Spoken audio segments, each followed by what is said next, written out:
بالله من الشيطان الرجيم. بسم الله الرحمن الرحيم. السلام عليكم ورحمة الله وبركاته. إن الحمد لله نحمده ونستعينه ونستغفره ونعوذ بالله من شرور أنفسنا ومن سيئات أعمالنا. من يهده الله فلا مضل له ومن يضلل فلا هادي له. وأشهد أن لا إله إلا الله وحده لا شريك له وأشهد أن محمدا عبده ورسوله.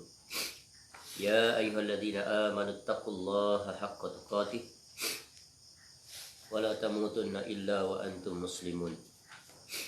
يا أيها الناس اتقوا ربكم الذي خلقكم من نفس واحدة وخلق منها زوجها وبث منهما رجالا كثيرا ونساء واتقوا الله الذي تساءلون به والأرحام إن الله كان عليكم رقيبا. يا أيها الذين آمنوا اتقوا الله وقولوا قولا سديدا يصلح لكم أعمالكم ويغفر لكم ذنوبكم ومن يطع الله ورسوله فقد فاز فوزا عظيما. أما بعد فإن أصدق الحديث كتاب الله وخير الهدي هدي محمد صلى الله عليه وسلم. شر الأمور محدثاتها وكل محدثة بدعة وكل بدعة ضلالة وكل ضلالة في النار. Allahumma inna nas'aluka ilman nafi'ah. Ya Allah, kami memohon kepada Engkau ilmu yang bermanfaat, wa rizqan thayyiban, dan rezeki yang baik, wa amalan mutaqabbala, dan amal yang diterima. Alhamdulillah, kita bersyukur kepada Allah Subhanahu wa taala. Pagi ini dapat kembali kita bertemu untuk kita menyambung semula majlis pembacaan dan mengambil faedah daripada Kitabul Arba'in fi Mabanil Islami wa Qawaidil Ahkam, yang lebih dikenali sebagai kitab Arba'in atau Arba'un An-Nawawiyah, ta'lif Al-Imam Al-Muhaddith Al-Faqih Yahya bin Sharaf bin Muri An-Nawawi Ad-Dimashqi Al-Syafi'i, atau yang lebih dikenali sebagai Al-Imam An-Nawawi rahimahullah, yang lahir pada tahun 631 Hijrah dan meninggal pada tahun 676 Hijrah dalam usianya 45 tahun. InsyaAllah pagi ini kita akan melanjutkan pembacaan hadis, iaitu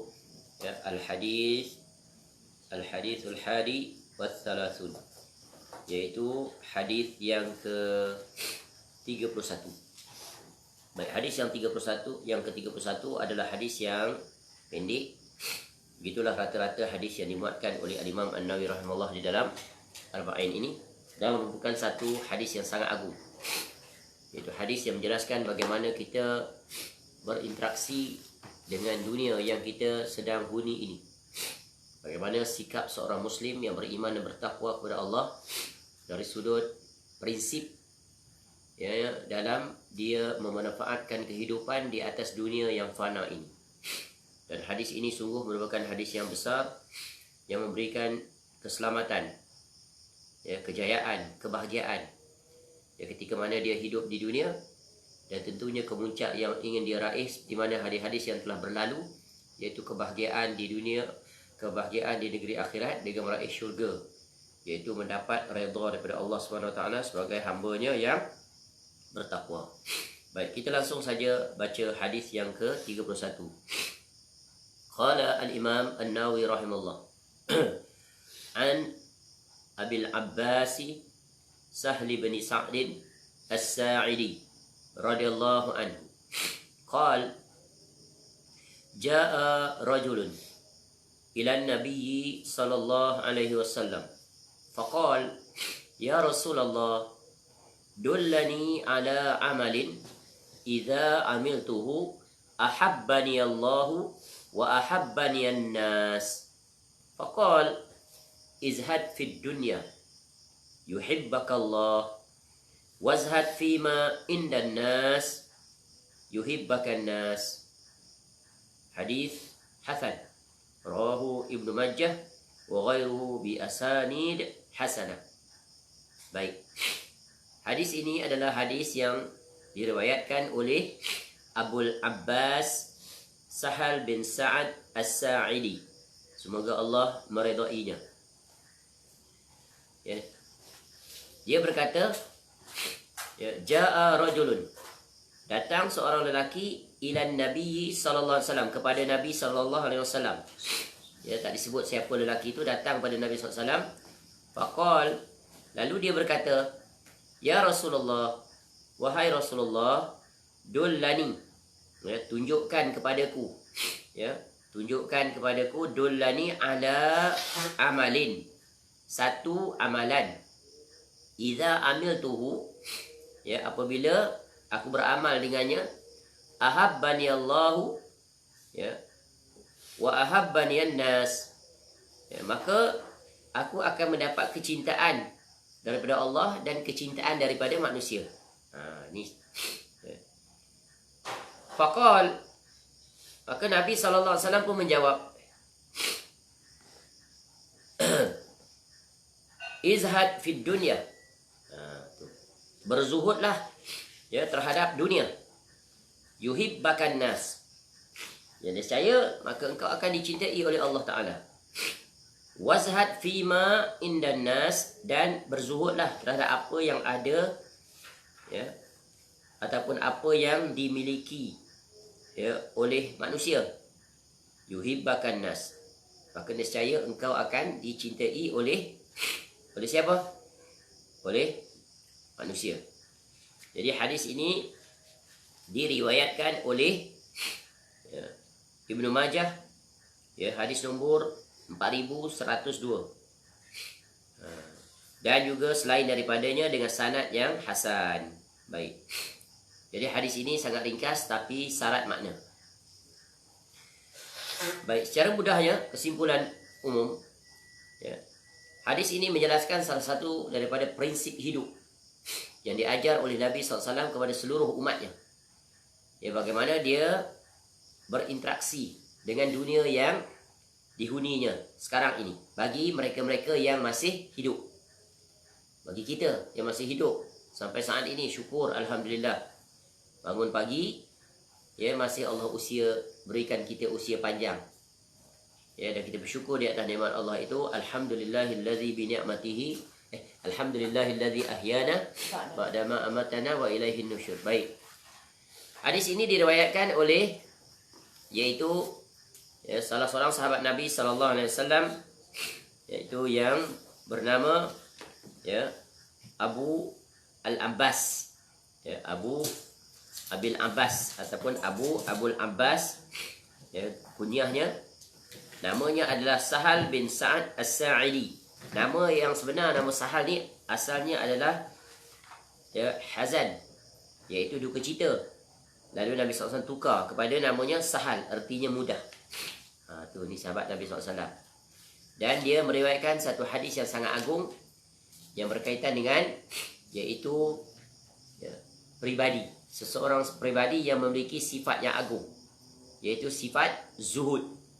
Ya, sifat zuhud ini diperbahaskan hal yang berkaitan dengan ilmu tazkiyatun nafs, ataupun, ya, satu ilmu yang masyhur namanya ilmu tasawuf, iaitu ilmu pembentukan pribadi, iaitu, ya, mentarbiah diri, ya, agar menjadi seorang insan yang memiliki sifat-sifat yang terpuji. Dan di antara sifat yang agung adalah sifat zuhud. Zuhud terhadap dunia. Baik. Jadi hadis ini secara globalnya, yang pertamanya pelajaran penting yang boleh kita ambil adalah tentang, ya, bagaimana kesungguhan, keprihatinan, ya, seorang lelaki, yaitu sahabat Nabi SAW, datang kepada Nabi SAW dan mengajukan satu soalan yang sangat agung. Dan soalan itu, ya, bukan hanya memberi manfaat kepada dirinya, bahkan kepada seluruh umat Islam. Dan di dalam Arba'in ini, sebelum ini kita telah lihat, ya, ada sahabat Nabi SAW juga datang dan bertanya soalan. Masih ingat, ya, bentuk soalan, ya, hadis yang beberapa kali telah kita dihuraikan dalam beberapa siri, iaitu hadis daripada Mu'az bin Jabal.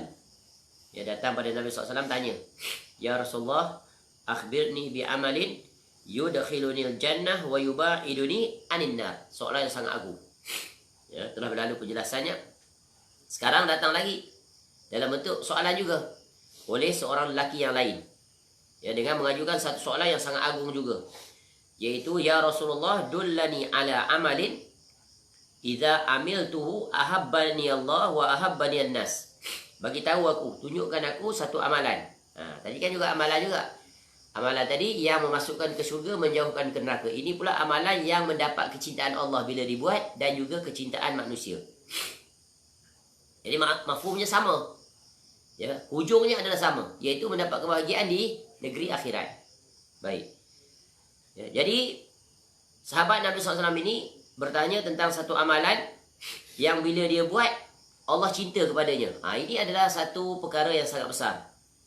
Jadi antara nikmat yang paling agung yang kita harapkan ketika hidup di dunia adalah untuk mendapat kecintaan Allah Ta'ala. Seseorang akan mendapat kecintaan Allah Ta'ala bila dia redha, bila Allah Ta'ala redha dengannya.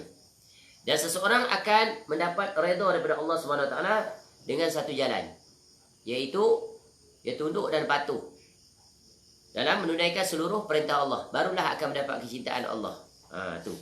Jadi mafhum di sebaliknya itu adalah untuk mendapat kecintaan Allah Ta'ala, mendapat redha Allah Ta'ala, ya sudah tentulah dengan mentaati perintah Allah.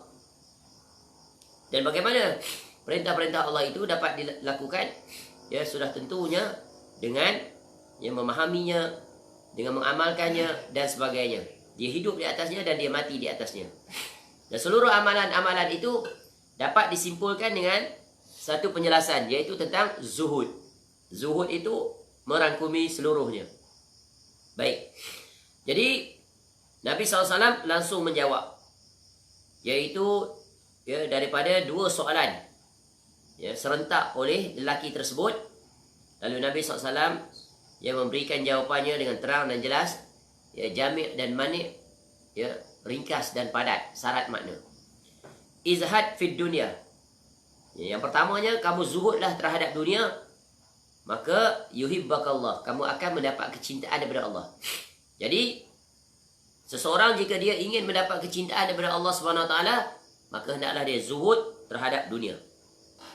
Kemudian Nabi SAW menggandingkannya dengan perkara yang kedua. Wazhad fima indan nas, dan zuhudlah terhadap apa yang dimiliki di sisi manusia. Yuhibbakan nas, maka kamu akan mendapat kecintaan daripada manusia. Jadi hadis ini menjelaskan satu amalan yang barang siapa melaksanakannya, maka dia akan mendapat kecintaan daripada Allah dan kecintaan daripada manusia. Iaitu zuhud terhadap dunia, zuhud terhadap apa yang ada di tangan manusia. Baik, penjelasan. Itu kesimpulan-kesimpulan ataupun pokok utama yang terkandung di dalam hadis ini. Iaitu menjelaskan barang siapa yang memiliki dua sifat pada dirinya, dan ini merupakan sifat yang sangat agung, sifat yang sangat mulia, maka dia akan mendapat kecintaan daripada Allah Subhanahu Wa Taala. Dan hadis ini porosnya, terasnya ada pada dua perkataan. Iaitu yang pertama sudah tentu dunia, dan yang kedua adalah berkaitan dengan zuhud. Maksudnya daripada dua perkataan ini kita boleh simpulkan bagaimana seorang insan, seorang hamba berinteraksi dengan dunia. Kerana dunia ini memberikan dua perkara kepada seorang hamba. Sama ada dunia ini akan memberikan faedah kepadanya di dunia dan sekaligus di negeri akhirat, atau dunia ini akan mendatangkan mudarat baginya di dunia sekaligus mudarat di negeri akhirat. Bahagian yang pertama akan mendatangkan keuntungan, bahagian kedua akan mendatangkan kerugian. Jadi tema utama hadis ini, Nabi SAW nak ingatkan kita bagaimana hakikat kehidupan di dunia, dan bagaimana kita berinteraksi hidup di dunia. Kekuncinya adalah ada pada perkataan zuhud, iaitu satu sikap. Bagaimana kita berurusan dengan dunia. Baik. Jadi apabila membicarakan tentang bab ini, maka kita tak akan dapat lari daripada membicarakan tentang hal yang berkaitan dengan dunia terlebih dahulu. Sebagai orang-orang yang ingin selamat dan berjaya di dalam mengharungi kehidupan dunia, pertama hendaklah dia memahami tentang hakikat dunia. Hakikat dunia, tempat kita tinggal sekarang. Ya, prinsip yang pertama harus diingat, dunia bukan tempat tinggal kita. Ya, dunia tempat kita meninggal. Tu. Ya, dunia ibarat rumah sewa. Ya, kita bukan pemiliknya. Kita hanya mendiaminya buat sementara waktu. Ya. Bila-bila masa saja pemilik rumah sewa itu berhak untuk mengusir kita keluar dan mengambil kembali rumah miliknya. Dan walaupun kita hiasi rumah sewa kita itu dengan keindahan yang menakjubkan, namun ia bukan milik kita. Ya, tak kekal selama-lamanya. Bila-bila saja sebagaimana kita sebut, pemiliknya akan mengambilnya kembali. Itulah nilaian dunia. Ya, nilaian dunia perumpamaannya seperti ya rumah sewa, bukan rumah kita. Ada tempoh masanya. Maka sampai masanya pemiliknya akan mengambilnya kembali. Maka apabila dunia seperti itu, maka hendaklah kita memiliki prinsip-prinsip yang penting supaya kita dapat ya berinteraksi dengan dunia ini dengan cara yang benar. Sebab itulah apabila kita melihat ayat-ayat Al-Quranul Karim dan hadis-hadis Nabi SAW, kita akan jumpai banyak sekali peringatan Allah Ta'ala tentang hakikat dunia. Kerana apa? Kerana banyak manusia yang tertipu dengan dunia. Sehingga mereka menganggap dunia ini adalah syurga mereka. Mereka menganggap dunia ini adalah segala-galanya, nikmatnya. Dan mereka menganggap dunia ini adalah tempat tinggal mereka. Sehingga mereka yang menjadikan dunia ini sebagai tempat untuk mereka yang bersungguh-sungguh di dalam meraih dunia. Sehingga mereka melupakan bahagian mereka di negeri akhirat. Padahal Allah Ta'ala telah mengingatkan kita, wabtaghi fima ataka Allahu daral akhirah wa la tansa nasibaka minad dunya. Ya, wabtaghi dan carilah apa yang telah dipersiapkan oleh Allah Ta'ala kepada kamu, iaitu dari negeri akhirat. Yang maknanya Allah Ta'ala memerintahkan kita hidup di dunia ini, fokus utama kita yang mula-mula adalah terhadap apa? Terhadap akhirat. Ya, itu tugas kita yang tersimpul dalam apa? Dalam ayat وَمَا خَلَقْتُ الْجِنَّ وَالْإِنسَ إِلَّا لِيَعْبُدُونَ. Dan tidaklah aku ciptakan jin dan manusia melainkan supaya apa? Beribadah kepadaku. Tugas yang utama ini banyak dilalaikan oleh sebahagian besar umat Islam, sebahagian besar manusia.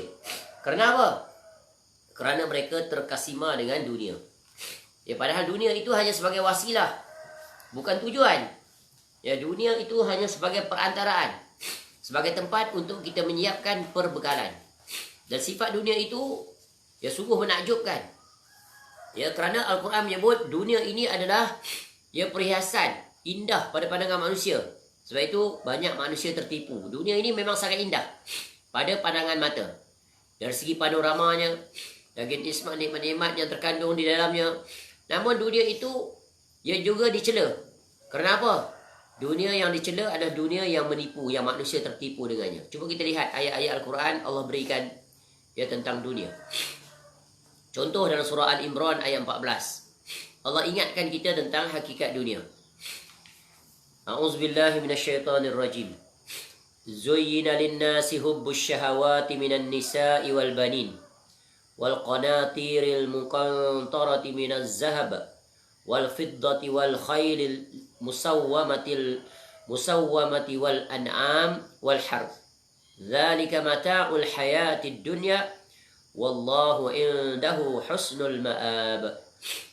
Ya, kata Allah Ta'ala dijadikan indah pada pandangan manusia, menyintai apa-apa yang diingininya, yaitu wanita-wanita, anak-anak, harta yang banyak, ya, emas, perak, kuda pilihan, binatang-binatang ternak, dan sawah ladang. Itulah kesenangan dunia. Dan di sisi Allah lah tempat kembali yang baik, yakni syurga. Jadi indahnya dunia yang dipaparkan di dalam Al-Quran, ya, yang menyebabkan manusia terkasima dengannya. Ya, sehingga mereka menghabiskan seluruh usia mereka untuk meraihnya. Ya. Dan ini sungguh satu sikap yang tercela. Apabila mereka ya meninggalkan kewajipan mereka, ya persiapan mereka untuk bertemu dengan Allah di negeri akhirat. Sehingga Allah memperingatkan kita dalam surah yang lain, surah Fatir ayat 5.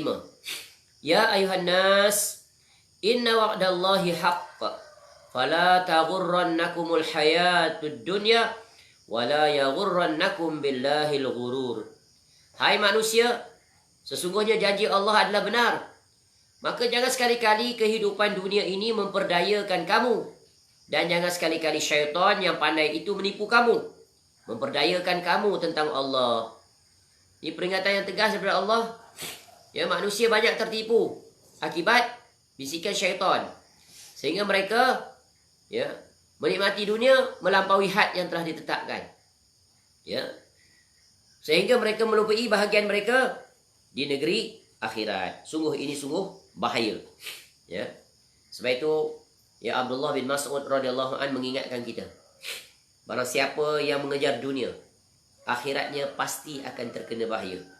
Dan barang siapa yang mengejar akhirat, dunianya pasti akan terkena bahaya. Biarkan sahaja bahaya itu mengenai sesuatu yang fana demi mengejar yang abadi selamanya. Tu kaedah. Ya.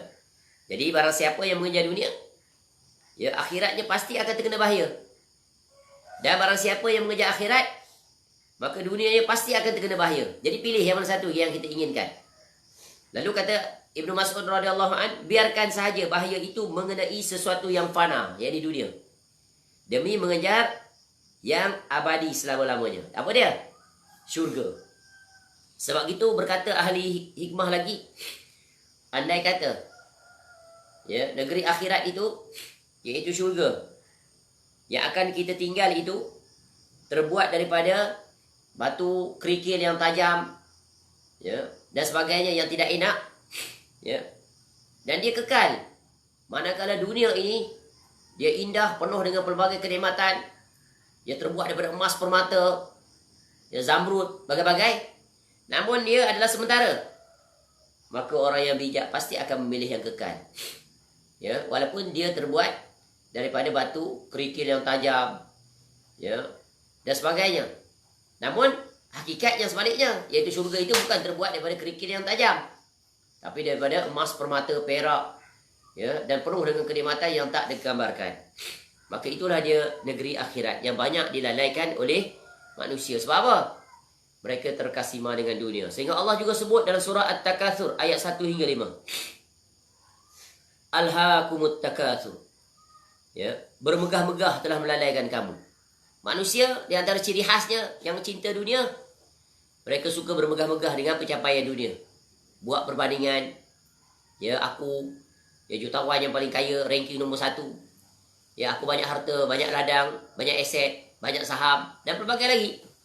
Hatta zurtumul maqabir, sehingga kamu masuk dalam kubur. Maka selesailah bangga-bangga, megah-megah mereka itu dengan dunia yang mereka raih, pencapaian dunia hebat mereka itu. Kalla saufa ta'lamun, janganlah begitu. Kelak kamu akan mengetahui akibat perbuatan kamu itu. Summa kalla saufa ta'lamun, dan jangan begitu, kelak kamu akan pasti mengetahuinya. Akibat daripada perbuatan kamu yang mengutamakan dunia sehingga melalaikan akhirat. Kalla law ta'lamuna ilmal yakin, janganlah begitu, kalaulah kamu mengetahui perkara yang sebenarnya. Jadi Allah mengingatkan kita, banyak manusia yang tertipu, terkasima dengan fata morgana keindahan dunia, sehingga mereka menghabiskan usia mereka untuk meraih dunia. Dan banyak lagi ayat-ayat Allah sebut. Contoh ayat yang terakhir, sebagai dalil. Surah Al-Hadid ayat 20. I'lamu annamal hayatud dunya la'ibun walahwun. Ketahuilah sesungguhnya kehidupan dunia itu adalah permainan dan sesuatu yang melalaikan. Tengok manusia bermain-main ketika hidup di dunia. Betul kan? Bermain-main. Banyak masa dihabiskan dengan perkara yang melalaikan. Sibuk dengan sukan. Contoh, kalau kita nak sebut permainan lah secara literal. Banyak manusia tersibuk dengan permainan, hiburan, senda gurau, berpoya-poya, membazir masa, bersantai-santai, berleha-leha. Padahal usia dah penghujung senja. Masih sibuk dengan kenikmatan dunia. Pergi ke sana kemari, habis masa dia. Padahal masa muda dulu dah lah dihabiskan masa dengan dunia. Masa tua juga masih terkasima dengan berseronok-seronok, bersenang lenang, bersantai-santaian. Tu, Allah ingatkan kita, dunia ni permainan. Dan memang manusia bermain-main dalam urusan dunia. Dan sesuatu yang melalaikan. Ya, terlalai mereka itu. Sehingga masih tidak lagi disibukkan dengan membuat persiapan untuk menuju ke negeri akhirat. Wa tafahurun bainakum wa takasurun fil amwali wal aulad. Ya. Dan bermegah-megah di antara mereka serta bermegah-megah di antara kamu serta berbangga-bangga dengan banyaknya harta dan anak. Ini sifat manusia bangga. Bangga dengan pencapaian prestasi dunia, banyak simpanan dia dan sebagainya lah. Ya. Bagaimana manusia suka memaparkan kekayaan, kemewahan mereka di zaman sekarang. Tunjuk pada orang, ya, dengan dipaparkan, diupload, ya, di dalam Facebook, YouTube, ya, dalam website dia dan sebagainya. Dia berbangga dengan pencapaian dia. Jangankan itu, berbangga dengan makanan dia yang dia makan pada hari ini. Pagi ini dimakan di restoran mana, tengah hari di mana, petang di mana, malam di mana, semua dia nak dipaparkan. Apa tujuan? Berbangga-bangga. Ya, berbangga-bangga, bermegah-megah. Dan yang anehnya perkara ini, ya, menghinggapi seluruh manusia, tak kira orang awam, orang biasa, orang agamawan. Yang tak sepatutnya mereka itu melakukannya. Ya, kerana mereka adalah orang yang alim, yang arif. Inilah penyakit, ya, yang menghinggapi sebahagian besar orang. Sedikit sahaja yang terselamat. Ya, semoga Allah menjaga kita daripada termasuk di dalam ayat ini bermegah-megah di antara kamu. Ya, dalam urusan apa ni? Dalam urusan dunia. Ya. Kama sali ghaisin a'jabal kuffara nabatuh. Ya. Seperti hujan yang menyuburkan tanam-tanamannya, yang mengkagumkan para petani. Hujan turun. Petani, di antara perkara yang dia sangat harapkan adalah hujan untuk menyuburkan dan menghijaukan tanam-tanamannya agar berhasil. Ya, berbuah, berbunga, ya, dan menuai hasil. Summa yahiju fatarahu musfarran summa yakunu hutama. Ya. Kemudian tanaman itu menjadi kering dan kamu lihat warnanya kuning, kemudian menjadi hancur. Wa fil akhirati adzabun syadidun wa maghfiratun minallahi wa ridwan. Dan di akhirat nanti ada azab yang keras, ya, dan ampunan dari Allah serta keredaannya. Ya, kemudian Allah bagi satu analogi, permisalan. Seperti apa yang Allah sebut tadi, nikmat-nikmat tadi, manusia berbangga, berseronok, ya, bermain-main, berleha-leha, bersantai-santai, membazir waktu, ya, meninggalkan urusan persiapan untuk negeri akhirat. Apa yang kamu lakukan itu, yang kamu rasa nikmat, indah, kemuncak pencapaian kamu, tapi Allah sebut apa? Ya, seperti hujan yang menyuburkan tanaman, mengagumkan, menikmati. Ketika kamu menikmati, tiba-tiba ajal datang. Ketika kamu sedang menikmati, lalai dan leka, kiamat datang. It's too late already. Regret not accounted. Tak diterima lagi dah. Tak diterima. Kamu menyesal bagaimanapun. Ya. Itu di dunia. Dan di akhirat nanti ada azab yang keras. Dan ampunan dari Allah serta keredaannya. Kamu nak dapat yang mana satu? Azab atau keampunan? Azab dan keampunan sangat berkait dengan amal perbuatan kamu. Interaksi kamu dengan dunia. Dan Allah Ta'ala mengingatkan sekali lagi. Tutup as a strong reminder. Wa mal hayatud dunya illa mata'ul ghurur. Dan kehidupan dunia ini tidak lain hanyalah kesenangan yang menipu. Jadi dunia ini adalah ibarat fata morgana, kenikmatan-kenikmatannya. Makin dikejar, makin tak pernah puas. Pencari-pencari dunia yang tidak zuhud dengan dunia, mereka tak akan pernah puas. Bila mereka akan puas? Bila tanah disumbatkan dalam mulut mereka. Ketika di mana?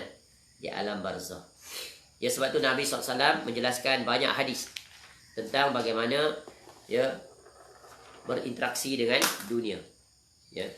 Sebab itulah, ya, Nabi SAW menjelaskan dalam hadis ini, begitu juga dalam hadis-hadis yang lain. Tentang betapa kewajipan kita bersikap zuhud terhadap dunia. Kalau kita buka hadis-hadis Nabi SAW, kita akan jumpa betapa penilaian dunia ini di sisi Nabi SAW. Ya, Nabi SAW menunjukkan pada kita, ya, panduan untuk kita mendapat pemahaman definisi yang benar tentang nikmat dunia. Cuba kita lihat apa kata Nabi SAW, ya, tentang dunia. Ya. Mali walid dunia. Ya. Apa perlunya aku ini dengan dunia, kata Nabi SAW. innama mathali wa mathalud dunya karakibin. Ya, sesungguhnya perumpamaanku dengan dunia ibarat ibarat musafir, ya. Ibarat pengembara. Qal fi zilli syajarah, seperti seorang pengembara yang tidur di siang hari di bawah pohon. Summa raha wa tarakaha. Dia tidur sementara di bawah pohon, kemudian dia berlalu. Maknanya dunia itu bukan tempat tinggal, dia tak hanya tempat persinggahan. Dan banyaklah hadis-hadis ini yang pernah kita lihat, sehingga kan Al-Imam An-Nawawi rahimahullah dalam kitabnya Riyadhus Shalihin pada bab yang ke-55 meletakkan satu tajuk keutamaan dan anjuran, iaitu zuhud di dunia serta keutamaan hidup fakir. Mendatangkan banyak hadis. Banyak hadis. Di antaranya hadis yang menjelaskan tentang kekhawatiran Nabi SAW kepada umatnya tentang nikmat dunia bila dibentangkan. Apa kata Nabi SAW? Inna mimma akhafu alaikum min ba'di ma yuftahu alaikum min zahratid dunya wa zinatiha.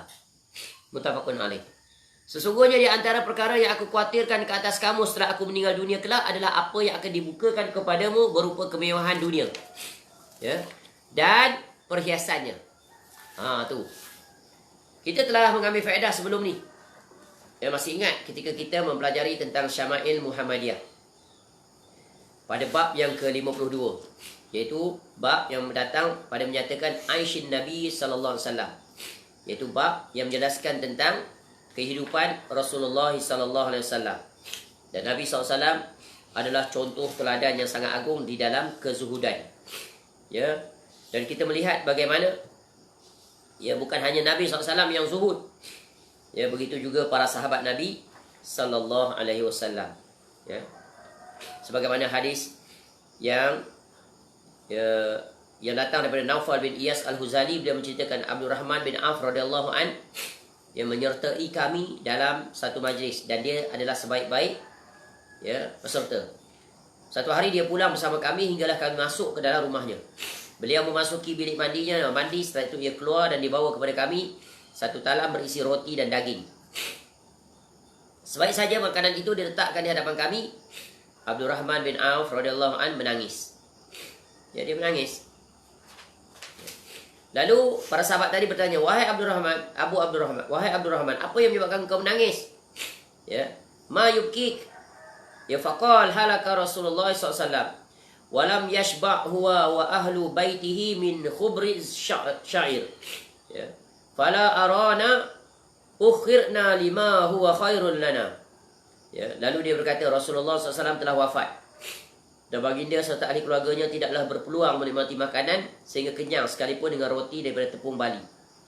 Maka aku tidaklah melihat kita dipanjangkan umur untuk diberikan sesuatu yang lebih baik buat kita berbanding orang-orang sebelum kita yang hidup dalam serba kesusahan. Abdul Rahman bin Auf radhiyallahu an ingat tentang ketika mereka bersama Nabi SAW, mereka sangat sulit, sangat susah zuhud mereka terhadap kehidupan. Sehingga dalam bab ini kita telah jelaskan betapa kehidupan rumah tangga Nabi SAW yang sangat zuhud, sangat susah, sangat sulit. Sehingga Aisyah radhiyallahu anha menyebutkan apa?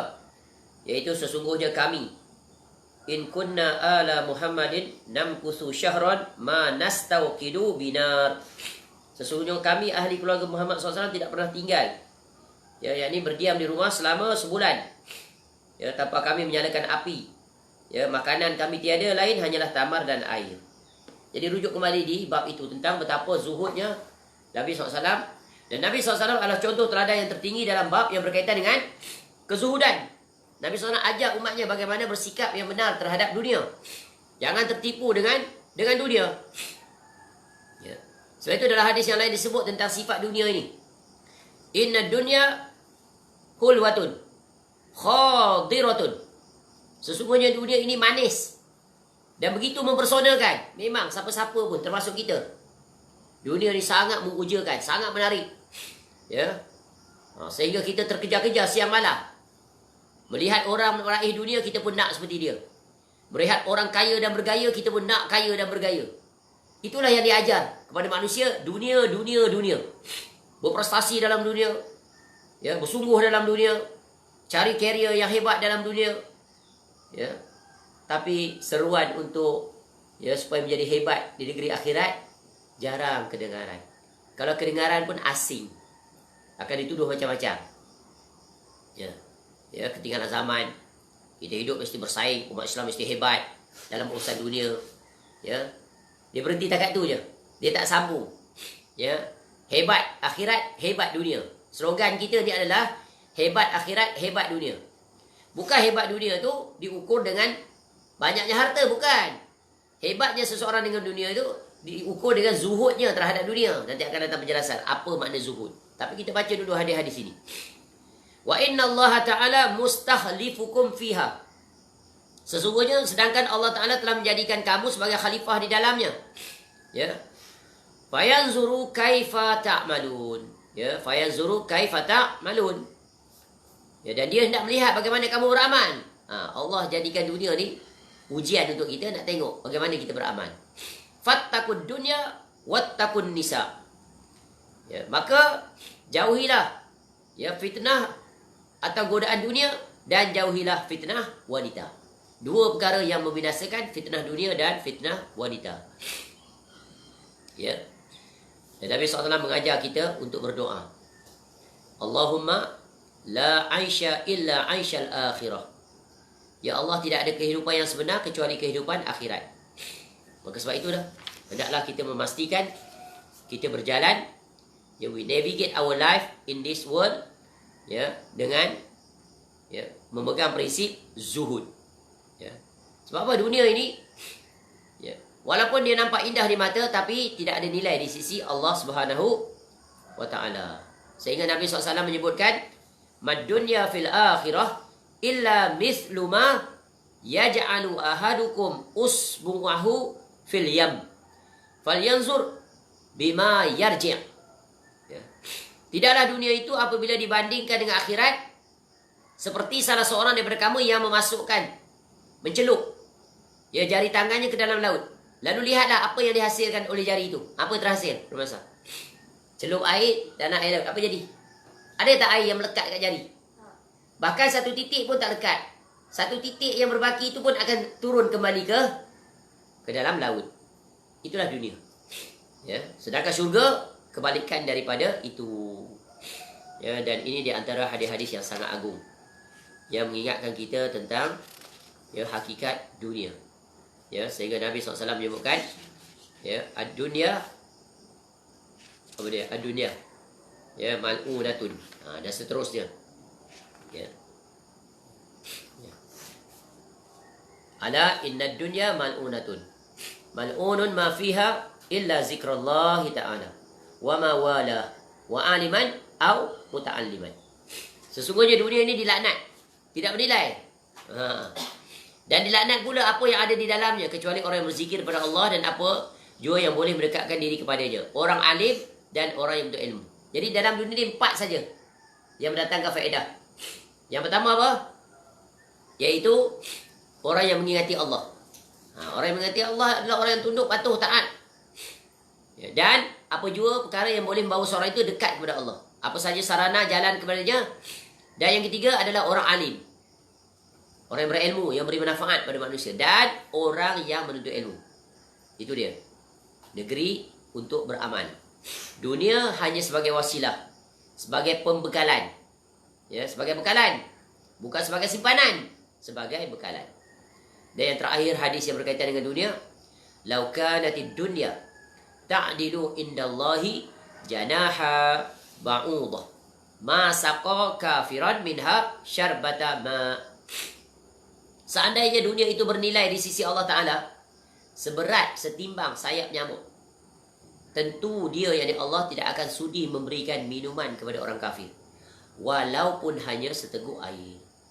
Inilah dia realiti dan hakikat dunia yang Allah gambarkan. Ya. Bukan bermakna dunia ini, ya, kita tak perlu meraih apa-apa, bukan. Itulah nanti datang penjelasan berkaitan dengan zuhud. Ya, zuhud. Ya, apa makna zuhud? Ya, para ulama memberikan definisi pelbagai tentang bagaimana kita berinteraksi, iaitu zuhud dengan dunia. Dan kita telah mengetahui tadi dunia adalah tempat ujian. Ad-dunya yasijnul mu'min wa jannatul kafir. Dunia ini pada orang mukmin adalah penjara, tapi dia adalah syurga pada orang kafir. Jangan terbalik. Jangan balikkan. Dunia ini adalah syurga bagi orang mukmin. Bukan. Dunia bukan syurga kita. Dunia ini adalah penjara. Ya, sebab apa? Umat Islam, mereka diatur. Ada had. Mereka tak bebas. Ya, ibarat orang duduk dalam penjara tu. Bebas tak dia? Tak. Terkurung dia. Begitulah juga kita hidup di dia terkurung dengan perintah dan tegahan dan sebagainya. Dan itu telah berlalu penjelasannya. Jadi para ulama memberikan pelbagai definisi tentang zuhud. Ya. Di antaranya makna zuhud itu adalah meninggalkan hal-hal yang tidak bermanfaat di negeri akhirat nanti. Meninggalkan urusan yang tidak bermanfaat di dunia, ya, untuk kebaikan dia di negeri akhirat. Itu zuhud. Bahasa mudah. Ya. Atau bahasa mudah lain adalah zuhud itu adalah benci pada dunia dan berpaling daripadanya. Maknanya tidak terkesima dengan dunia. Atau meninggalkan kesenangan dunia kerana kesenangan akhirat. Itu zuhud. Atau kosong hatinya daripada sesuatu yang dikosongkan oleh tangan. Itu. Ya. Atau menghindarkan duka atas yang tiada dan menghilangkan gembira dengan yang ada. Masya Allah. Ya. Itu dari sudut bahasa mudah. Adapun dari sudut istilah, banyak para ulama yang menjelaskannya. Di antara mereka adalah iaitu Al-Imam Ibn Qayyim Al-Jauziyah rahimahullah. Apa kata beliau? Zuhud atau zahid itu adalah kosong hati dari dunia. Bukan kosong tangan daripadanya. Ya, inilah zuhud orang-orang yang berada pada golongan arifin, yang mengenal Allah Ta'ala. Ya. Tu. Maknanya apa? Ya, dunia itu ada pada dia, tapi tak melekat di hati. Cuma ada di tangan. Bukan dia tinggalkan dunia, tapi dunia hanya sebagai kenderaan untuk dia sampai ke destinasi. Ya. Jadi Imam Ghazali rahimahullah memberikan tafsiran yang lebih keras, lebih tegas. Apa kata beliau? Bukanlah orang yang zuhud itu orang yang tiada berharta, tetapi orang yang zuhud itu ialah orang yang tiada dibimbangkan oleh hartanya, sekalipun hartanya seluruh alam ini kepunyaannya belaka. Oh, cantik sekali definisi. Ya, definisi Imam Ghazali rahimahullah. Ya. Apa dia kata? Kita ulang lagi. Cantik ni. Bukanlah seseorang yang zahid itu, ya, adalah orang yang tiada berharta, tetapi orang yang zahid itu ialah orang yang tiada dibimbangkan oleh hartanya, sekalipun hartanya seluruh alam ini kepunyaan dia belaka. Masya Allah. Ya.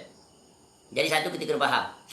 Dunia yang disebut dalam Quran, dalam hadis yang berbentuk celaan ni, apa maksud dia? Bukan bermaksud ya apa yang terkandung padanya. Ya. Bukan maksud ya segala celaan kepada dunia tu bukanlah celaannya kepada peredaran masa, perjalanan hari, ya, pada bumi, tumbuh-tumbuhan, nikmat-nikmat, ya, segala yang tersedia. Bukan itu yang dicela. Ya, itu semua adalah ciptaan Allah Ta'ala. Ya. Nikmat dunia. Yang dicela adalah bagaimana sikap seseorang itu terhadap kerakusannya terhadap dunia. Itu maksud dia. Ya, yang dicela sikap seorang hamba terhadap dunia yang melanggar batasan dan had yang telah ditetapkan oleh Allah. Dia jadikan dunia sebagai matlamat utama dia. Dia sibuk dengan dunia. Itu maksud dia. Ya, sebab itulah Nabi SAW ingatkan prinsip ini. Apa kata Nabi SAW? Man kanatil akhirah hammah ja'alallahu ghinahu fi qalbih wa jama'a lahu syamlah wa atathu dunya wa hiya raghimah. Ini prinsip hidup seorang mukmin. Ya, barang siapa yang menjadikan akhiratnya sebagai keutamaan dia, tujuan dia, matlamat dia, end destination dia, ja'alallahu ghinahu fi qalbi, maka Allah akan jadikan hati dia kaya. Kekayaan hati tu yang paling hakiki. Tak ada harta atau ada harta, hati dia yang paling tenang, lapang, menikmati, bersyukur. Allah bagi kekayaan pada jiwa dia. Inilah kekayaan yang hakiki. Wa jama'a lahu syamlah, dan Allah akan mudahkan, Allah himpunkan segala urusan dia jadi mudah. Ya. Wa atathud dunya wa hiya raghimah. Dan dunia Allah datangkan pada dia. Datang dalam keadaan tunduk dan hina. Ni orang yang meletakkan akhirat sebagai keutamaan. Allah akan luaskan dunia bagi dia. Allah bagi nikmat sedikit mencukupi, banyak juga mencukupi. Sikit banyak pada dia sama. Kenapa? Keberkatan. Kenapa? Kerana dia jadikan dunia itu sebagai wasilah perjalanan, sarana untuk dia meraih akhirat. Kebalikan daripada itu, wa man kanatid dunya hammah ja'alallahu faqrahu baina ainai. Barang siapa pula yang menjadikan dunia sebagai keutamaan dia, matlamat dia, cita-cita dia, harapan dia, objektif utama dia, apa akibat? Maka Allah akan jadikan kefakiran berada di depan matanya. Kefakiran. Tengok pencari dunia. Nampak kaya tapi sebenarnya miskin. Miskin apa? Miskin jiwa. Tak merasa puas. Tak merasa cukup. Siang malam dia berusaha menambah, menimbun harta. Memperbanyakkan pelbagailah apa yang dia nak. Tapi yang dia guna sedikit saja. Nampak tak? Bahkan banyak yang dia miliki tak dia nikmati. Allah datangkan istidraj pada harta dia. Nak minum itu tak boleh, nak makan ini tak boleh. Semua tak boleh. Yang boleh skyju saja. Dan air apa tu? Air apa? Dan infuse water. Doktor nasihat kau kalau nak clearkan kolesterol, nak reduce diabetes, nak bagi pump jantung tu elok, amalkan infuse water. Contoh. Sky juice tu masukkan buah-buahan dan sebagainya. Peram dia 1 hari. 6 jam. Kemudian minum jadi keamalan. Teh tarik? No. No. Haramun. No, tu hukum dia. Kalau kau kena teh tarik, apatah lagi triple layer, jalan seminggu. Duit juta-juta. Saham banyak. Aset tak terhitung. Nampak tak? Itulah Allah nak berikan peringatan nilai dunia. Jadi barang siapa yang menjadikan dunia sebagai keutamaannya, dia akan tersibukkan. Ketentuharah hidup dia. Waktu di rumah sedikit. Siang malam tak tidur. Jarang duduk di rumah. Dunia saja wirid harian dia. Kepala dia nampak macam mana statement duit dia banyak, tambah banyak. Bagaimana dia nak memboroskan duit dia. Beli itu, beli ini, shopping sana, shopping sini. Kemudian dibayar dengan harga yang mahal. Apa dia? Iaitu mencuaikan perintah Allah. Allah jadikan kefakiran berada di depan matanya. Kemudian wa farraqa alaihi syamlah. Dan Allah mencerai-beraikan segala urusan dia. Jadi tak keruan. Tak tentu arah dia. Tak pernah terpuaskan. Jiwanya adalah jiwa yang gelisah. Jiwa yang tak pernah tenang. Kemudian walam ya'tihi minad dunya illa ma qaddaralah. Dan tidaklah dunia itu akan datang kepadanya kecuali sekadar apa yang telah ditetapkan baginya. Buat dah siang malam macam mana pun, banyak tu lah yang kamu dapat. Tapi nikmat Allah tarik. Kamu tak pernah merasa terpuaskan. Sebab itu berinteraksi dengan dunia hendaklah jadi orang yang bijak. Berzuhudlah. Sebab itu indahnya apa yang dipaparkan oleh Al-Imam An-Nawawi rahimahullah di awal mukadimah kitab Riyadhus Shalihin. Imam Nawawi rahimahullah sungguh indah. Apa yang disebut oleh Imam Nawawi rahimahullah dalam kitab Riyadhus Shalihin, dengan satu syair. Inna lillahi ibadan futana. Sesungguhnya Allah Ta'ala memiliki hamba-hamba yang cerdas. Siapa hamba yang cerdas itu? Tallaqud dunya wa khaful fitana. Mereka menceraikan dunia dan takut kepada fitnah. Sesungguhnya Allah memiliki hamba yang cerdas, yang bijak. Siapa mereka tu? Iaitu mereka menceraikan dunia dan takut pada fitnah. Apa makna menceraikan dunia? Mereka zuhud terhadap dunia. Dunia hanya sebagai perbekalan, bukan simpanan yang mereka tuju. Sebagai keutamaan. No, dunia bukan keutamaan. Cukuplah dengan apa yang Allah kurniakan. Cuba kita lihat pada diri kita. Apa yang Allah bagi pada kita cukup tak? Atau terlebih daripada cukup? Kalau sudah terlebih daripada cukup, kalau kita masih mencari, kita berada pada zon ICU lagi. Bukan ICU, atas lagi pada ICU. Sebab apa? Masa yang Allah bagi pada kita, usia yang berbaki ni, masih kita sibuk dengan dunia. Hidup seorang Muslim ni ada 4 aja. 4. Tadi kan hadis tu. Beramal, ingat kepada Allah, dan melakukan apa saja yang membawa kepada Allah. Kemudian apa? Mengajar dan menuntut ilmu. Tu. Jadi maknanya kesimpulannya apa? Iaitu beramal, menuntut ilmu, mengajarkan ilmu. Dan dunia sudah tentu, tapi seadanya. Dunia tu ada untuk 3 perkara. Dapat sokong 3 perkara, maka berjalan. Ya, tapi kalau dunia ini dibesarkan, maka jadilah seperti perkataan Ibnu Mas'ud tadi, radhiyallahu an. Barang siapa yang mengejar dunia, maka akhiratnya pasti akan terkena bahaya. Dan barang siapa yang mengejar akhirat, dunia dia pasti akan terkena bahaya. Tu. Dia tak boleh bergabung sekali. Ya. Maka kata Ibnu Mas'ud, biarkan saja yang bahaya itu mengenai yang fana, yang dunia tu. Biar bahaya kena kat dunia.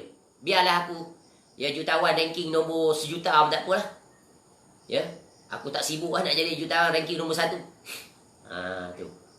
Ya, duit aku yang ada dalam bank EPF aku, pencen aku setiap bulan tu dah syukur dah. Apa lagi nak pergi buka berniaga sana berniaga sini. Dengan alasan supaya anak-anak nanti senang. Anak-anak tu Allah jamin dah.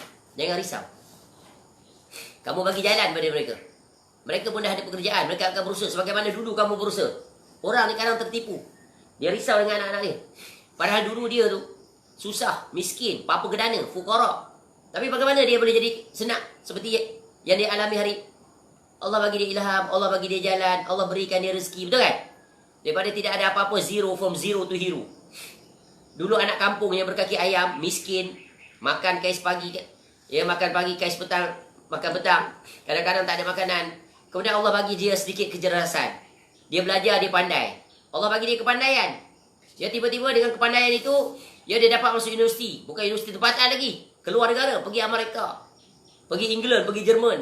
Balik menduduki jawatan-jawatan penting. Kaya dah dia. Nampak tak? Dan Allah Ta'ala menjamin orang-orang yang soleh ketika meninggal mereka, Allah akan jamin, Allah akan jaga anak-anak yang mereka tinggalkan. Jadi apa nak risau? Ini tipuan syaitan. Ya. Daripada dia memberikan fokus persiapan negeri akhirat. Rezeki yang dia ada dah cukup. Bahkan berlebihan.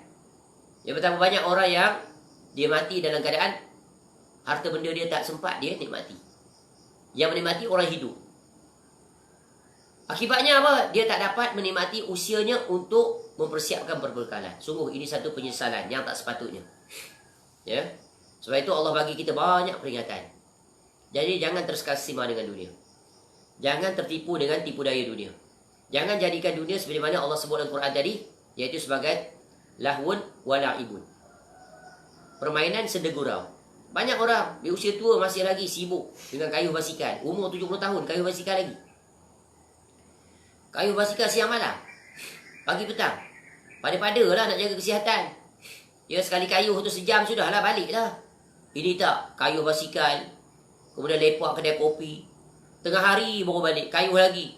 Aib. Tak padan dengan usia kita 70 tahun. Daripada pagi sampai tengah hari, sampai petang, tak balik-balik lagi. Kayuh basikal lagi. Betapa banyak masa terbuang. Betapa banyak masa terbuang. Ya. Kemudian boleh membuka pintu-pintu kesombongan. Pintu-pintu riak dan seumpamanya. Jatuh maruah diri. Masya Allah. Ya, jadi ya, syair tadi kata apa? Inna lillahi ibadan futana. Sesungguhnya Allah memiliki hamba yang bijak, yang cerdas. Siapa mereka itu?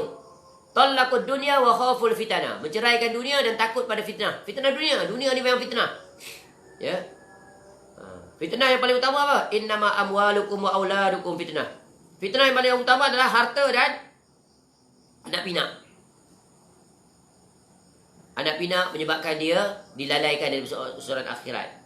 Anak pinak menyebabkan dia berbangga-bangga. Banyak orang kan dia berbangga dengan pencapaian anak masing-masing. Cuba lihat kalau ya seseorang keluarga, satu keluarga bertemu dengan keluarga atau kawan bertemu kawan, biasa wanita. Biasa dia tanya apa? Kalau orang lelaki bertemu lelaki, dia tanya apa? Dia tanya bab yang berkaitan dengan perkahwinan. Ya. Kalau wanita bertemu wanita, dia tanya tentang anak-anak. Macam mana anak tu nombor 1 dulu, nombor 2. Kadang-kadang tak tanya pun dia yang cerita. Anak saya nombor 1 dulu belajar dekat luar negara. Yang kedua pun luar negara. Yang ketiga luar negara. Yang keempat luar negara. Semua dah berjaya. Memiliki jawatan-jawatan penting. Nampak? Dia bangga. Ya, itu memang Allah jadikan fitrah manusia berbangga. Ya, sedikit sekali orang yang nak menceritakan tentang bila bertemu bagaimana persiapan kita untuk negeri akhirat. Kita ni dah tua, saling ingat mengingat. Tak kelas lah, tak standard bersembang bab itu. Yang dia akan bersembang apa? Pencapaian masing-masing. Ya, pencapaian dunia, anak-anak dan seumpamanya. Ya, jadi ini fitnah yang sangat besar, fitnah dunia. Ya. Maksud menceraikan dunia ni bukan maknanya langsung tak ambil bahagian dalam urusan dia. Tak. Dunia tadi sebagaimana definisi zuhud tadi. Ingat, Imam Ghazali rahimahullah kata apa?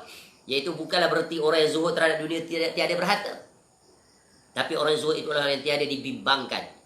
Ya, oleh hartanya, sekalipun hartanya seluruh alam ni dia punya. Tak tertipu. Sebagaimana para sahabat Nabi SAW seperti siapa? Abu Bakar Siddiq radhiyallahu an kaya. Uthman radhiyallahu an kaya. Abdul Rahman bin Auf sangat terkenal kaya. Tapi kaya dia tak menyebabkan dia terkasima dengannya. Ya, bahkan mereka adalah di antara orang yang paling zuhud terhadap dunia.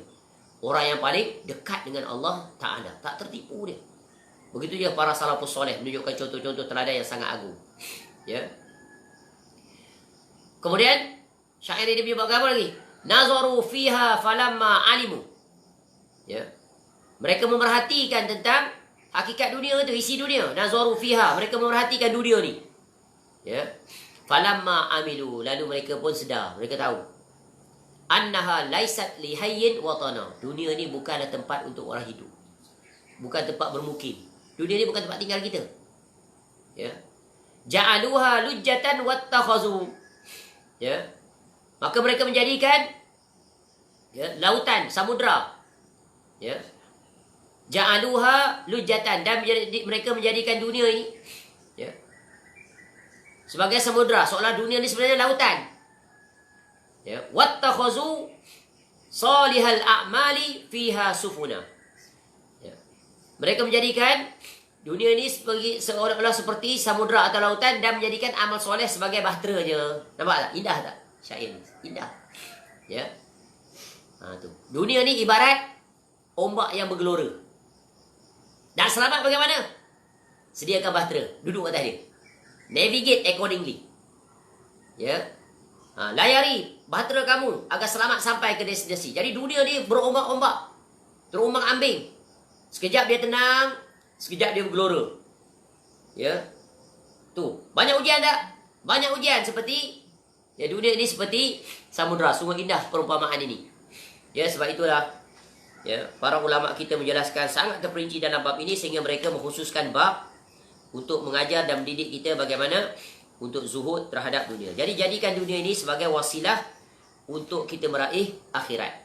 Itulah pesan Nabi SAW yang pertama. Dan pesan Nabi SAW yang kedua adalah iaitu zuhudlah terhadap apa yang ada di tangan manusia. Ini maknanya apa ni? Iaitu dalam urusan dunia, jangan kamu terkasima dengan pencapaian orang. Ya, sekarang dia ajar, hendaklah kita bersaing dalam urusan dunia. Kalau orang kaya, kita pun boleh kaya. Ya, kalau orang jadi jutawan, kita pun boleh jadi jutawan. Tak salah. Tapi yang salah apa? Sehingga mereka menghabiskan usia. Ya, sampai mengambil jalan-jalan yang dilarang oleh Allah. Sehingga dalam program mereka, majlis mereka, bercampur bau maksiat. Hiburan, muzik, menari. Ya. Yang peliknya di dalam tu percampuran bau bebas. Inilah rosaknya para motivator itu yang mengajak supaya kaya dan bergaya dan berbagai lagi lah. Ya, hiburannya, muziknya, ya, bertepuk tangannya, dan mengungkapkan perkataan-perkataan yang melanggar syariat. Dan inilah yang banyak berlaku. Ya, sehingga mereka menghabiskan masa mereka berjam-jam, berhari-hari, ya, demi meraih dunia. Ya, mereka lalai pada urusan akhirat. Sebab itu dalam dunia ni kita minta kepada Allah agar Allah kurniakan kita rezeki yang berkat. Agar Allah cukupkan kita dengan nikmat. Ya, jangan kita tertipu dengan dunia. Ya, jangan kita tertipu dengan pencapaian manusia. Sebab itu kaedah orang yang zuhud ini adalah bersyukur dengan apa yang ada, tidak dirisaukan dengan apa yang tiada. Allah bagi kita nikmat, walaupun rumah kita kecil, walaupun makanan kita tidak semewah makanan orang kaya. Ya, tapi kita kenyang, dapat tenaga, masih hidup. Syukur kepada Allah. Betul kan? Sebab itu Nabi SAW sebut, barang siapa yang berpagi-pagi, aman pada dirinya, aman pada keluarganya. Ada makanan pada hari itu. Walaupun makan nasi kosong, berlaukkan garam seperti dulu. waktu di kampung-kampung ketika susah. Susah kita ada lagi yang lebih susah. Siapa yang paling susah? Nabi SAW. Tengok dalam Syama'il Muhammadiyah tu, Nabi SAW makan bagaimana di rumahnya. Jarang bertemu Nabi SAW roti dan kuah. Jarang. Kita roti banjir. Ya, banjir lagi, bukan kuah saja, banjir. Roti banjir satu ni. Mama, teh tarik banjir teh tarik satu. Roti banjir satu. Teh tarik ni, roti banjir satu. Tak cukup dengan roti banjir. Additional lagi. Dia punya menu apa? Kasih kambing satu piring. Tu dia. Ya, tak cukup dengan tu lagi. Sekejap lagi order nasi lemak pula. Tak cukup dengan tu. Sekejap lagi order kuih lagi. Macam-macam kita. Nampak tak? Tengok Nabi SAW. Ya. Memberi contoh. Berpada-padalah dengan urusan dunia. Jangan melampaui batas. Dan kita sering ingat. Jangan jadi orang seperti orang zaman sekarang. Suka dia update status makanan dia. Ya Allah, tinggalkanlah amalan yang sia-sia itu. Ya. Every breakfast tangkap gambar. Snap, foto, update, upload. Hari ni makan roti sehat. Esok makan nasi lemak sehat. Esok makan nasi viral. Macam-macam. Ini semua pekerjaan sia-sia. Ini orang yang terkesima dan tertipu dengan dunia. Masya Allah. Waliyazubillah. Allah musta'an. Tinggalkan. Nah, itu dari sudut makanan. Kemudian bangga dengan aktiviti sukan dia. Hari ni turun 1 kilo. Hari ni turun sekian-sekian. Masya Allah. Apa yang kita nak banggakan di dunia ini? Apa faedah yang kita dapat? Tukarlah sikap tersebut kepada sikap yang lebih menguntungkan untuk negeri akhirat. Kalau kita nak paparkan, biar perkara itu bermanfaat. Orang lain boleh mengambil faedah. Kita khawatir bila kita paparkan sesuatu akan datang riak. Riak yang tidak orang ketahui, kita je yang ketahui. Dan ini sungguh satu perkara musibah yang sangat besar. Teliti dan berhati-hati dalam jurusan ini. Sebab itu perkara-perkara ini tak perlu kita paparkan. Sebab memaparkan akan boleh mengundang pintu riak. Ni, amalan-amalan peribadi, perkara peribadi untuk apa kita paparkan, kita kongsi dengan orang. Aktiviti rumah tangga kita dipaparkan pada orang. Sungguh menakjubkan. Dulu masih ingatkah kita? Sebelum ada teknologi. Ya, setiap daripada orang biasanya yang very systematic, dia ada diary, betul kan? Dia tulis segala aktiviti peribadi dia dalam diary. Ada tak dia suruh kawan dia baca diary dia? Kalau orang ambil diary dia, marah dia. Sebab apa? Itu rahsia hidup dia. Aktiviti harian dia orang baca. Tapi hari ini diary dia buka. Dipaparkan apa saja kerja dunia dia, semua nak tunjuk pada orang yang tak ada manfaat. Itu untuk urusan peribadi dia. Untuk apa dia share pada orang? Hari ni bangun pukul berapa, buat apa, exercise apa, semua nak cerita pada orang. Apa yang akan mendak daripada situ? Nak menunjukkan kamu seorang yang very systematic in your life, very good planner. Tidak ada faedah. Ya, kalau nak dipaparkan, biarlah perkara yang mendatangkan pahala. Dapat pahala, just proceed. Kalau tidak, datang bala, stop immediately. Emergency break. Retract. Ya. Retreat. Tarik balik. Ya. Tu, penting. Ya, jadi, Nabi SAW juga ingatkan kita tentang bagaimana kita bersikap dalam zuhud terhadap apa yang ada di tangan manusia. Sebab apa? Nak buang sifat dengki. Nak apa? Supaya buang sifat letih kita. Nak bersaing dengan orang. Padahal kita tak mampu pun nak bersaing dengan dia. Ya, bagaimana nak bersaing dengan dia? Ya, dia dah terlalu jauh ibarat langit dan bumi.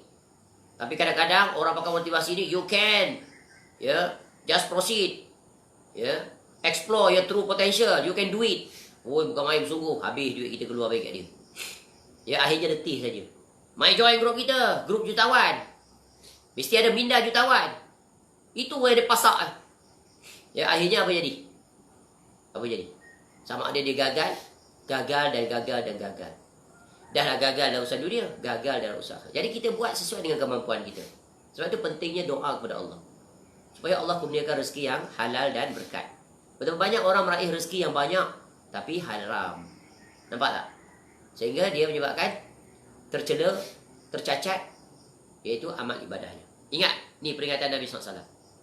Unzuru ila man huwa asfala minkum wa la tanzuru ila huwa fawqakum fa innahu ajdaru an la tazdadu ni'matallahi alaih. Ya, Nabi SAW ajar dah kaedah kita bagaimana zuhud terhadap manusia. Ya. Unzuru, perhatikan kepada mereka yang berada di bawah kamu. Ya. Dalam urusan perbandingan dunia, tengok orang bawah kita. Ya. Jangan perhatikan orang yang berada di atas kita. Sebab apa? Ya, supaya kita tidak meremehkan nikmat yang Allah kurniakan kepada kita. Kalau kita buat perbandingan dengan orang yang berada di atas kita, kita akan stres. Kita akan rasa Allah tak sayang kat kita. Ya Allah, kenapalah dia tu kayanya, bertuahnya hidup dia. Aku ni miskin, susah. Banyak pula ujian Allah timpakan. Padahal aku taat pada Engkau ya Allah. Tu dia. Ya, dia tak reda dengan Allah. Dia kritik Allah sebenarnya. Padahal Allah sedang bagi nikmat pada dia. Hendaklah dia fikir sebaliknya. Kalaulah aku jadi kaya seperti dia, entah aku ni jadi kaya yang jahat, yang lalai dan lupa pada Allah. Dia ingat begitu. Biarlah keadaan begini. Yang penting cukup. Ya. Alhamdulillah, syukur pada Allah. Masih dapat menjalani kehidupan. Yang penting masih lagi boleh beramal ibadah kepada Allah Ta'ala.